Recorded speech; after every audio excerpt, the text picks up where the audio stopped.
militar, y gran parte ya lo vimos, nos queda ya lo que es Chile actual y los derechos humanos, que van a ser las últimas clases. Ya, de hecho, ya vimos el inicio de Chile actual con la transición a la democracia. Ya, y hoy día vamos a ver un pequeño, vamos a revisar los aprendizajes de esta unidad, principalmente lo que es dictadura militar. ¿Ya? Y a ver, este mapa conceptual es el que he puesto casi todas las clases, ¿ya? Que resume mucho lo que es lo que pasó en dictadura, ¿ya? Esta supresión de Estado de Derecho, los cambios económicos, los cambios políticos. Pero ¿qué vamos a hacer hoy día en esta clase? Principalmente desglosar cada aspecto en mapas conceptuales. Ya, a ver, y partiendo vamos a hablar con lo del golpe de Estado, ¿ya? El golpe de Estado, todos saben en qué año fue en el año 1973, 11 de septiembre, ¿ya? Aquí podemos encontrar algunos antecedentes del que hablamos, ¿ya?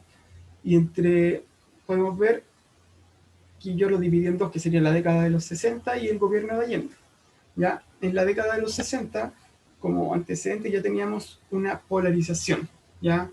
Y aquí tiene que ver mucho con lo que es la Guerra Fría, ya que acuérdense que el mundo estaba dividido en dos polos, un bloque.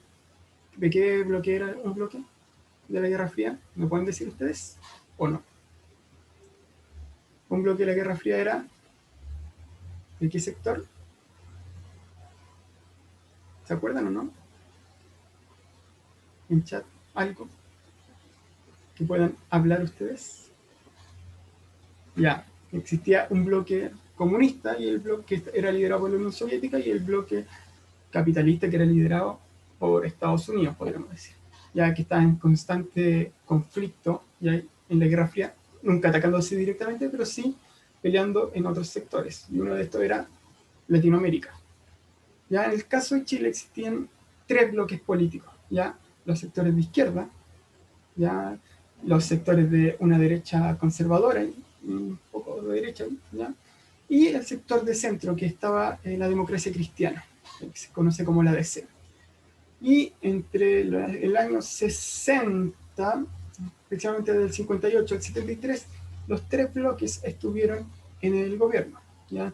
Vimos el gobierno de Jorge Alessandri, del 58 al 64, que es un gobierno de derecha, que no le fue muy bien en lo económico, ya que tuvo que hacer ahí la derecha para no perder con la izquierda, apoyó al que era de centro, que era Eduardo Frei Montalva, que era un partidario de la democracia cristiana, un militante de la democracia cristiana, y llega al poder, hace algunas reformas, como la reforma de educación, reforma agraria, que es muy importante, pero en el 70 llega Allende, que era de la izquierda, que es el primer presidente electo democráticamente del sector de izquierda. ¿Ya? Siempre habían sido el centro, ¿ya? O es un primer, Chile de alguna forma uno de los primeros lugares donde la izquierda llega democráticamente al poder, porque habíamos visto en Cuba, había llegado mediante la Revolución Cubana, y en todos los países, en la Unión Soviética había llegado también por la Revolución Rusa, ¿ya? Y el gobierno de Allende, a ver, aquí vamos a ver algunos antecedentes, que serían, lo primero que hizo fueron las 40 primeras medidas, ¿ya? Eran litro de leche, ya las vimos. Después, ¿qué va a ocurrir? Va a ser la creación de zonas específicas, es decir, va a expropiar algunas zonas de que él consideraba económicamente fundamentales que el Estado tenía que tener el control, ¿ya? Y ahí viene lo que es la nacionalización del cobre, ¿ya? Que antes había sido chilenización con Eduardo Frei Montalva y ahora viene la nacionalización. Y ahí vamos a ver que Allende va a tener serios problemas, principalmente en una crisis con el Congreso, va a tener muchas diferencias con el Congreso, principalmente en un principio el Congreso lo apoyó para que él fuera presidente, después con todas estas medidas y violencia que existía en este periodo de polarización, ocurrió que Allende tuviera problemas con el Congreso, ya que le destituyeran ministros, que hicieran acusaciones constitucionales, ¿ya? Y tenemos que destacar también la violencia que existía por algunos sectores, ¿ya? Teníamos un sector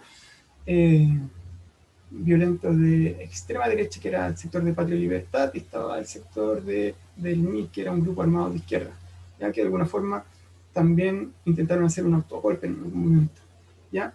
Y vemos el caso de violencia, el caso de René Schneider, que fue el general que de alguna forma apoyó de que Allende fuera presidente, ¿ya?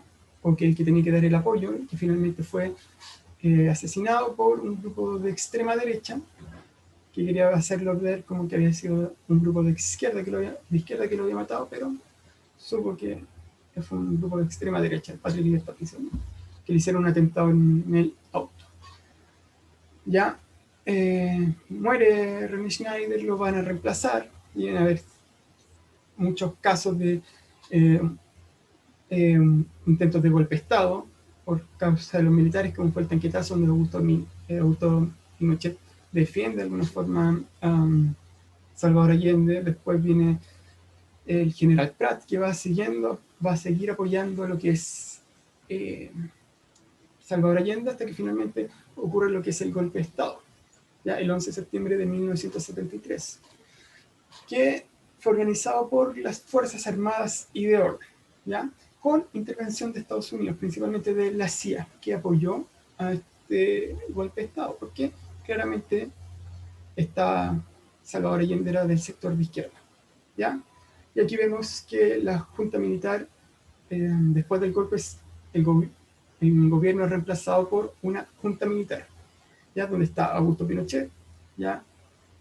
José Toribio Merino, Gustavo Ley Guzmán y César Mendoza, que son los generales de las Fuerzas Armadas, tanto la Marina, la FACH, que es la división, el Ejército, y Carabineros de Chile, que sería la Fuerza Armada, sería las Fuerzas de Orden y Seguridad Pública. Pero aquí están, todos hacen la Junta Militar, que es la que va a gobernar en ese tiempo. ¿Ya? Y aquí vamos a ver un poquito lo que va a ocurrir con el Estado de Derecho. ¿Ya? Vamos a ver que el Estado de Derecho tiene que ver también con la división de los poderes. ¿Ya? Y qué va a ocurrir con el Poder Judicial, el Poder Ejecutivo y el Poder Legislativo. En términos del Poder Legislativo, es clausurado, ya no existen senadores y diputados, y es asumido por la Junta Militar. El Poder Ejecutivo, que es el gobierno, es asumido por la Junta Militar. Aquí vemos a los mismos que vimos anteriormente. ¿Ya? Y el Poder Judicial sigue existiendo, pero está fuertemente influenciado por la que es la Junta Militar. Es decir, la Junta Militar prácticamente tiene todo el control de los tres poderes del Estado. ¿Ya? Ahí pues, por eso también se habla de una dictadura. No hay una separación de los poderes del Estado, no existe una democracia. ¿Ya? ¿Qué pasó con los partidos políticos? Los partidos de izquierda fueron prohibidos, especialmente todos los partidos de izquierda, los partidos de derecha en un receso. ¿Ya? No existían partidos políticos más allá después de los 80, pero claro, se perseguía mucho lo que fueron los partidos de izquierda, principalmente el comunista y el MIR, Partido Socialista. Entonces ahí vamos a ver que hubo mucha violación de los derechos humanos en estos partidos políticos, ¿ya? Y de hecho fueron los más afectados en lo que es violación a los derechos humanos. Ya. Y aquí vamos a ver un poquito los cambios económicos. A ver, acá Chile en este tiempo existía lo que era el neoliberalismo. De hecho, no existía en todos los países, en ningún país existía, sino que en Estados Unidos, de alguna forma, una escuela de Chicago, la Universidad de Chicago, había implementado esta idea, tenía esta idea de un nuevo liberalismo, ¿ya? Acuérdense que en ese tiempo existían los estados de bienestar en todo el mundo, donde el Estado, de alguna forma, tenía mucha intervención. Y se empieza a surgir esta idea de nuevo liberalismo. ¿Qué características tiene? Que es aumento de los privados, fortalecimiento de los privados, desregulación de los mercados, es decir, que el Estado no intervenga en el Estado, que exista un libre mercado total en todo el mundo. ¿Ya? Disminución del rol del Estado, esto plantea el liberalismo, diciendo, favoreciendo a los privados que actúen. ¿Ya? Y también en lo que se basa en consumismo y producción. Estos son como las tres bases del neoliberalismo. Mayor libertad a las personas en el comercio, en el mercado, un libre mercado, que el Estado no intervenga. ¿Ya? ¿Y qué ocurría en esto? Decía, claro, ¿para qué el Estado se hace cargo de la salud? Para el Estado es un gasto esto. si un privado se puede hacer cargo de la salud. Entonces se preocupa, dice, si un Estado, si un privado se puede hacer cargo de la salud, que se haga cargo y el Estado también se haga cargo, pero de los que no pueden acceder a la salud privada. ¿Ya? Entonces, hay de alguna forma una disminución del rol del Estado, favoreciendo la actuación de privados. ¿Qué es lo que va a ocurrir en Chile? ¿Ya? Esto es general en lo que es neoliberalismo, pero vamos a ver el caso de Chile. ¿Ya? En el caso de Chile va a existir estos cambios económicos producto de algunos personajes. Aquí vemos en la foto, ahí está, por ejemplo, Joaquín Lavín, Chadwick, ¿ya? Que de alguna forma van a ser los llamados Chicago Boys, que van a ir, son de la Universidad Católica, son estudiantes de economía de la Universidad Católica, que se van a ganar una beca para ir a estudiar a Chicago y van a llegar con estas ideas a Chile. ¿Ya? ¿Cuál es la gracia? Que cuando la dictadura llega al poder, ya la Junta Militar llega al poder, ellos tienen la idea de, hay una discusión entre ellos mismos de qué modelo seguir, qué modelo económico seguir. Muchos de hecho querían seguir con la idea de la Corfo, el Estado empresario, ya el Estado benefactor que habíamos visto, con el ICI, ya querían reactualizarlo, pero habían otros que querían tener otros cambios, ya, y ahí también hubo una discusión dentro de la Junta Militar. ¿Ya? ¿Qué va a ocurrir? Estos Chicago Boys, los niños, los estudiantes que habían ido a estudiar a Chicago, llegan y van a presentarle la propuesta neoliberal a la Junta Militar, ¿ya? Con un libro que se llamaba El Ladrillo. Ellos lo presentan y la dictadura lo implementa, ¿ya? Y aquí vamos a ver cómo lo implementaron. Aquí tenemos disminución de la participación del Estado en la economía, ¿ya? Es lo que se conoce con un Estado subsidiario, que lo han escuchado muchas veces ya en este último tiempo, donde el Estado deja de alguna forma de hacerse cargo de algunas cosas por un privado, ¿ya? Entonces al final se transforma en un Estado que solamente subsidia. Si un privado se puede hacer cargo de la educación, el Estado lo deja ahí y el Estado subsidia, lo apoya, ya le da lo que necesita para funcionar, ¿ya? Lo mismo con la salud, ¿ya? Con gran aspecto del sistema de pensiones, ¿ya? Lo vamos a ver aquí en esto principalmente. ¿Qué va a ocurrir en esta época? Van a estar la reforma de la salud, ¿ya? Hasta el día de hoy estas cosas nos siguen afectando y siguen, más que todo, interviniendo en lo que es la vida de las personas. ¿Qué va a ocurrir? Ya en la salud se va a municipalizar lo que es la salud primaria, eso, la salud de consultorio, va a estar a cargo de las municipalidades, ya no del Estado. ¿Cuál es el fin? Descentralizar eso, ¿ya? ¿Cuál es el problema? ¿Qué pasa con las municipalidades en Chile? Hay algunas que tienen más plata y otras que tienen menos plata, ¿ya? Entonces, ¿qué va a ocurrir?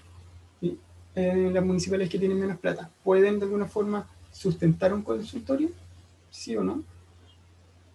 Sí, lo pueden sustentar, pero con menos plata, con menos recursos que una comuna que tiene mucho más recursos. El consultorio de una comuna con más recursos va a ser mejor, podríamos decir. ¿Ya?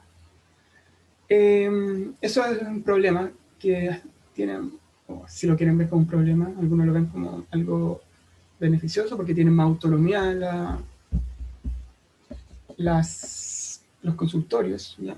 Algunos lo ven como un problema porque tienen menos recursos, no hay una distribución igualitaria de recursos, ¿ya? También está el fin del SNS, el Sistema Nacional de Salud, ¿ya?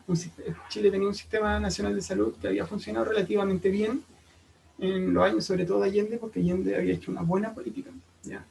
Y habían hecho este sistema había dado muy buenos frutos, sobre todo lo había creado Allende y Cruz Coque, lo habían creado, ¿ya? Este sistema que había funcionado muy bien, y lo reemplazan por FONASA, un nuevo sistema que hasta el día de hoy sigue existiendo. ¿Qué va a ocurrir con FONASA? Ya claro, todos de su sueldo van a financiar FONASA, ¿ya? Con su 7% de su sueldo se va a FONASA. Después, en 1980, se van a crear las ISAPRES, ¿ya? Que van a ser aseguradoras de salud, ¿ya? Las ISAPRES son principalmente aseguradoras de salud, ¿ya? ¿Qué va a ocurrir a futuro? Que se va a poder optar entre participar en ISAPRES o en FONASA. ¿Ya? El FONASA es el sistema público, ISAPRES es el sistema privado. ¿Qué va a ocurrir con los sueldos? Que en realidad son impuestos, que los sueldos están obligatoriamente, se pueden ir ahora al ISAPRE o a FONASA. ¿Qué va a ocurrir? Los sueldos más grandes se van a ir a las ISAPRES, entonces ¿qué va a ocurrir? FONASA de alguna forma va a tener menos dinero. ¿Ya?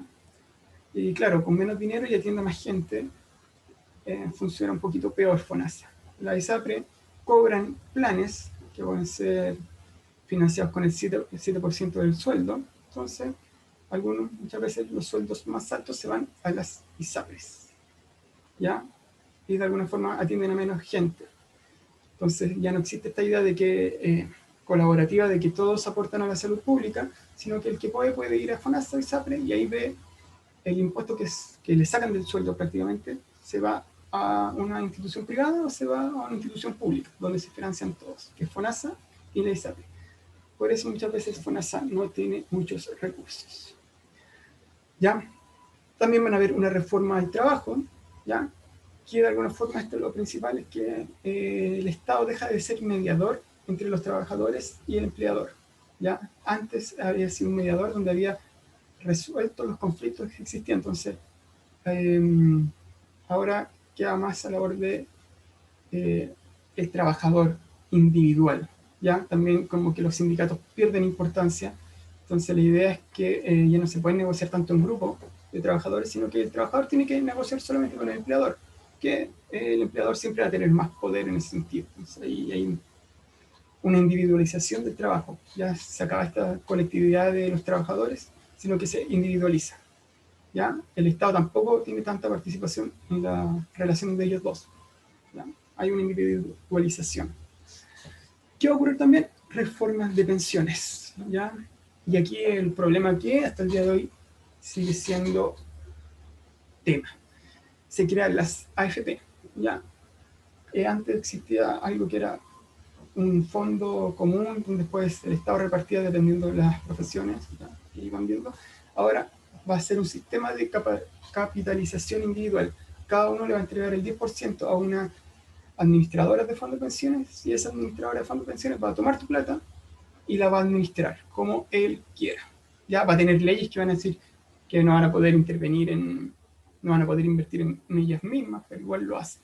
Como el caso que salió ahora de las triangulaciones de Piñera. ¿Ya? Que están contra la ley. Pero ¿cómo funciona la AFP? Las AFP uno le entrega el sueldo, son instituciones privadas, ¿ya? Y esas AFP invierten en lo que quieran, ¿ya? Y de alguna forma van ganando dinero con esas inversiones, ¿ya? Finalmente, uno a los 65 años tiene que jubilar y la AFP le dice ya, tú tienes un futuro de vida de los 65 a los 105 años. Yo te divido todo lo que tienes juntado en esos tantos años, hasta los 105 años, y mensualmente te van entregando ese dinero. ¿Ya? Es decir, como uno que le presta plata a la AFP y después ella te lo devuelve en cuotas desde los 65 años. Esa era la idea. Ahora el Estado también participa actualmente con un pilar solidario, que es cuando las pensiones son muy bajas. ¿Ya? Acá era la idea de cada uno invertir en lo que quiere. Ya invertía, elegía la FP que quería, podía ver el fondo, si era más arriesgado o menos arriesgado. Entonces, de alguna forma, la idea era diversificar las acciones. Y de hecho, la plata de las FP, si uno se pone a analizar, está en muchas empresas. ¿Ya? Las FP invierten no pueden invertir en ellas mismas, pero lo hacen igual, de alguna forma. Invierten en bancos, que los mismos bancos posteriormente te prestan plata. Finalmente, la plata que te prestan es la tuya, de la FP. Invierten en otras empresas, y las otras empresas invierten en otras empresas, y esas otras empresas invierten en las mismas FP. Entonces, muchas veces van ganando plata ellos mismos. No sé si han visto las noticias últimamente con las triangulaciones. Que nuestro presidente es dueño de una empresa que invierte en FP al mismo tiempo. ¿Y qué ocurrió también en educación? existe lo que se municipaliza la educación, ¿ya? Es decir, la educación ya no queda parte del Estado, sino de los municipios, que va a ocurrir lo mismo que con la salud, ¿ya? Si antes la educación estaba a cargo del Estado y el Estado repartía los recursos, ahora va a ser las municipalidades. Las municipalidades claramente no todas tienen los mismos recursos, unas tienen más, otras menos, ¿ya? Entonces las municipalidades que tienen menos recursos para la educación eh, de sus colegios, ¿ya? Y casi siempre las municipalidades que tienen menos recursos tienen más población, ¿ya? En cambio, las municipalidades que tienen más recursos, de alguna forma, sus colegios son mejores, porque tienen más dinero para invertir, ¿ya? La Universidad de Chile, de alguna forma, se va a descentralizar desmembramiento, porque la Universidad de Chile en ese tiempo tenía facultades en todas las regiones de Chile, ¿ya? O en gran parte de las regiones de Chile tenía, por ejemplo, la Universidad de Chile en Valparaíso, la Universidad de Chile en Valdivia. ¿Qué va a ocurrir? La Universidad de Chile en esas regiones se va a acabar, en la Universidad de Chile va a recibir menos dinero, ¿ya? Ahora no va a recibir tanto apoyo estatal, ¿ya? La Universidad de Chile va a dejar de existir en la región y van a salir estas universidades regionales como la Universidad Austral, la Universidad de Valparaíso, ¿ya? Entonces la Universidad de Chile de alguna forma va a acabar con tanta importancia que tenía. Ya antes la Universidad de Chile era la principal universidad, ahora con la Universidad Católica, pero acá de alguna forma va a perder un poco lo que era su rol como gran universidad del país. Ya sigue siendo importante, pero ahora la Universidad de Chile la encontramos principalmente en Santiago. Entonces, si una persona del sur quiere venir a estudiar a la Universidad de Chile, tiene que venirse a Santiago. No tiene la Universidad de Chile que estaba en el sur, o la Austral, que ahora se llama la Universidad Austral. ¿Ya? Entonces, la Universidad de Chile ya no puede intervenir en las otras facultades que antes tenía. ¿Ya? Entonces, pierde importancia. Y también va a surgir la creación de las universidades privadas. Como yo les dije, si un privado se puede hacer cargo de la educación, que lo haga. ¿Ya? Entonces, claro, va a existir la creación de estas universidades privadas, que van a ser algunas como 30 que van a crear, que ahora son las primeras universidades privadas que surgieron. ¿Ya? Claro, van a tener leyes que van a estar reguladas, por ejemplo, no pueden lucrar con la educación, ¿ya? Pero algunas igual lo hacen buscando algunos resquicios. ¿Ya? En cambios políticos, vamos a ver principalmente con lo que tiene que ver con la Constitución de 1980, que fue aprobada en un plebiscito donde no habían registros electorales, donde no habían grados de transparencia. Entonces, la legitimidad de ese plebiscito está muy cuestionada, sobre todo por algunos políticos que posteriormente fueron presidentes, por ejemplo, Ricardo Lagos. Ya, la Constitución del 80 va a ser la Constitución que tenemos hasta el día de hoy. Ya, si bien ha sido reformada aproximadamente 200 veces, tuvo una gran reforma el 2005. Cuando hablo de reforma no hablo que un gran cambio, puede ser una coma o una palabra, ¿ya? Por ejemplo, se cambió la palabra hombre a personas o ciudadanos, porque excluía también antes lo que era la mujer, ¿ya? Eso es una reforma, cambiar una palabra. Ya, entonces, la Constitución del 80, tenemos que entender la Constitución es como la ley general del país, la ley superior del país. Ninguna ley y ninguna institución está sobre la Constitución, entonces es la que manda todo. Todo lo que está escrito en la Constitución es la base para armar el país, ¿ya? Entonces, la Constitución divide los poderes del Estado, dice cuántas regiones hay en Chile, etcétera, etcétera, ¿ya? Hace lo que se puede hacer y lo que no se puede hacer, ¿ya? Y aquí se van a crear algunas cosas, ¿ya? La Constitución del 80 tiene un nuevo rol en las Fuerzas Armadas, que son los garantes de la institucionalidad. Se reformó esto, ¿ya? Pero porque decía que eran garantes de la institucionalidad, porque hace referencia de que si las Fuerzas Armadas ven que algo se está poniendo, por ejemplo, turbio, algo que ellos encuentran que no está bien, ellos pueden decir que ellos pueden intervenir porque ellos son los garantes de la institucionalidad, ¿ya? Entonces quizá si ellos hubiesen dicho que el 10%, sacar el 10% no era constitucional, que como se ha dicho mucho, ellos podían intervenir, ¿ya? Ahora que se cambió, que todas las instituciones del Estado son garantes de la institucionalidad. Entonces tienen que, hay algo no exclusivo de las Fuerzas Armadas, sino que de todos. El Poder Judicial, no, aquí era Poder Legislativo, perdón. Eso que escribí Poder Judicial. Poder Legislativo. Poder Legislativo, van a haber cambios, principalmente que existen los senadores vitalicios y los senadores designados. ¿Ya? Los senadores designados van a ser algunos militares que van a poder intervenir, algunos ministros que también, exministros que van a estar designados. ¿Ya? Entonces, de alguna forma, se aseguran que sigan en el poder. Los expresidentes también van a ser senadores vitalicios. ¿Ya? Entonces, la Cámara de Senadores va a tener a los senadores que van a ser electos democráticamente, pues del 89, pero también va a tener los senadores vitalicios, que van a ser para toda la vida, y van a tener los senadores designados. ¿Ya? Eso es importante entender eso. Va a estar compuesta por dos cámaras, la Cámara de Senadores y Cámara de Diputados. La misma función. ¿Qué ha cambiado ahora? Esta figura no existe. Senadores vitalicios ni designados no existen. Entre comillas, no existe senadores designados, porque actualmente hay algunos senadores designados que fueron, que están en sus cargos porque el senador que estaba antes fue nombrado ministro. Por ejemplo, Marcela Sabat es una senadora que actualmente es designada por el partido político.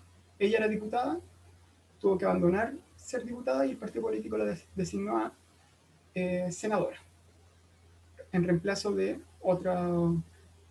de un ministro de Estado, creo que era Pérez. ¿Ya?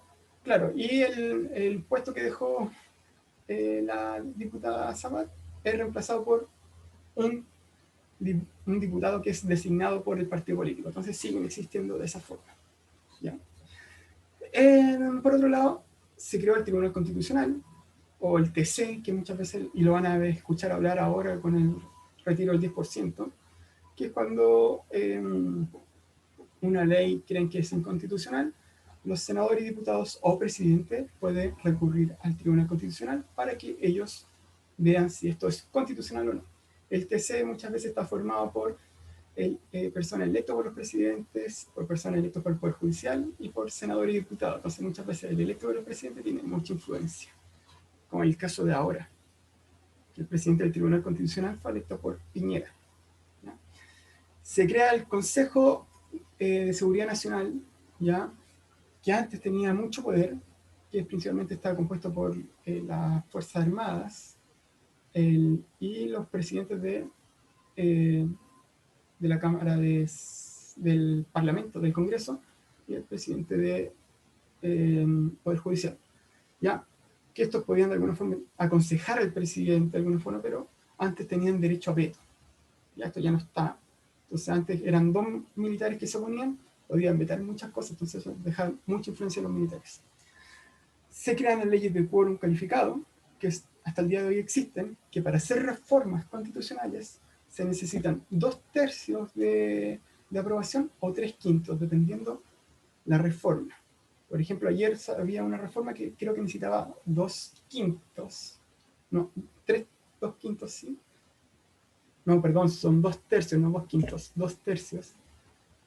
2/3 necesitaba, y hubieron 90 diputados que estuvieron a favor, como 40 se abstuvieron y 2 en contra. ¿Qué pasó? La ley no fue aprobada porque se abstuvieron mucho, no hubo el quórum calificado. ¿Ya? Esa es una cosa que sucedió ayer mismo. Y está el sistema binominal, que fue el sistema de elección que existe en ese tiempo, que aseguraba a las dos grandes listas, principalmente lo que fue después la concertación y la alianza, que siempre ellos eran electos. Entonces no había cambio mucho. ¿Ya? Y lo último que vamos a ver es lo que es el retorno a la democracia, que fue lo que estuvimos viendo en las últimas dos clases. ¿Ya? Aquí se va a simplificar principalmente por lo que es lo que está ocurriendo finalmente y que causó mucho a apresurar lo que fue el retorno a la democracia. Principalmente vemos la violación de los derechos humanos. Surgen algunas organizaciones a favor de los derechos humanos y se le hace mucha oposición a que es el gobierno, la dictadura de Augusto Pinochet. Aquí recordamos a la Vicaría de la Solidaridad, que era parte de la Iglesia Católica. ¿Ya? Y ahí estaba el cardenal Raúl Silva Enríquez. También otra cosa que afectó fue la crisis de 1980, que aumentó la cesantía y ahí dio inicio a lo que es un ciclo de movilizaciones. ¿Ya? La dictadura intentó de alguna forma responder a esta crisis económica interviniendo en el Estado, cosa que no había, que su idea de neoliberalismo totalmente opuesto. Creó algunas políticas públicas como el spending pool, ¿ya? Le va a traer muchas movilizaciones, ¿ya? Que después va a traer oposición, etcétera, etcétera. Va a tener una crítica internacional, principalmente por que viven en una dictadura, por la violación de los derechos humanos, ¿ya? Entonces, de alguna forma, Chile va a estar, no va a tener comunicación con algunos países, ¿ya? Ahí vemos el caso de la Unión Soviética, que desde el 73 van a cortar relaciones. Y va a surgir una oposición, ¿ya? Una oposición van a surgir movimientos políticos, porque todavía no se puede llamar partidos políticos, porque todavía están prohibidos. Y aquí vemos la Alianza Democrática, que eran los XDC, algunos del Partido Socialista, el Movimiento Democrático Popular, ¿ya? Que era otro grupo que estaba más por el Partido Comunista, ex Partido Comunista, que ya no son partidos políticos, algunos del Partido Socialista y algunas partes del MIR. Y existían otros grupos armados que creían que de alguna forma la única forma de sacar la dictadura era por la vía armada. ¿Ya? Por ejemplo, la Alianza Democrática creía que la única forma de sacar a la dictadura era por la vía democrática. El Movimiento Popular creía en la vía democrática, pero también creía en las movilizaciones, la insurrección. Y acá están los grupos armados que solo creían en la vía armada. Y aquí vemos al MIR, que vuelve a revivir, Movimiento de Izquierda Revolucionario, que va a ser desmantelado ya a principios de los 80, ¿ya? Y va a surgir el Frente Patriótico Manuel Rodríguez, ¿ya? Que va a surgir del Partido Comunista, pero el Partido Comunista no va a tener mucha intervención en él, va a ser autónomo, ¿ya? Y aquí van a haber dos grandes hechos que hizo el Frente Patriótico Manuel Rodríguez, que sería la internación de armas desde Cuba por Carrizal Bajo, allá en el norte. Internó muchas armas, igual los pillaron, pero internaron bastantes armas. Y el atentado Pinochet, que lo hicieron con las armas que habían internado, ¿ya? El atentado Pinochet que prácticamente hizo que el toque de queda volviera a existir a muy temprana hora, ¿ya? Y Pinochet se salvó, pero murieron 5 de sus guardias, ¿ya? Y después vamos a ver lo que fue el plebiscito, ¿ya? El plebiscito de 1988, que es del sí y el no. Y aquí encontramos a dos sectores, que era la alianza por el sí y concertación de partidos por el no. ¿Ya? Y ahí vimos los videos de las campañas políticas. Este plebiscito existía un registro electoral, existían observadores internacionales, entonces existía un mayor grado de transparencia. ¿Ya? Finalmente va a ganar la opción que Pinochet no siguiera como presidente 8 años más, y después en el 89 se hacen elecciones presidenciales, donde va a ganar Patricio Aylwin, y es cuando se va a iniciar un retorno o una transición a la democracia, ¿ya? Y ahí Patricio Aylwin va a hacer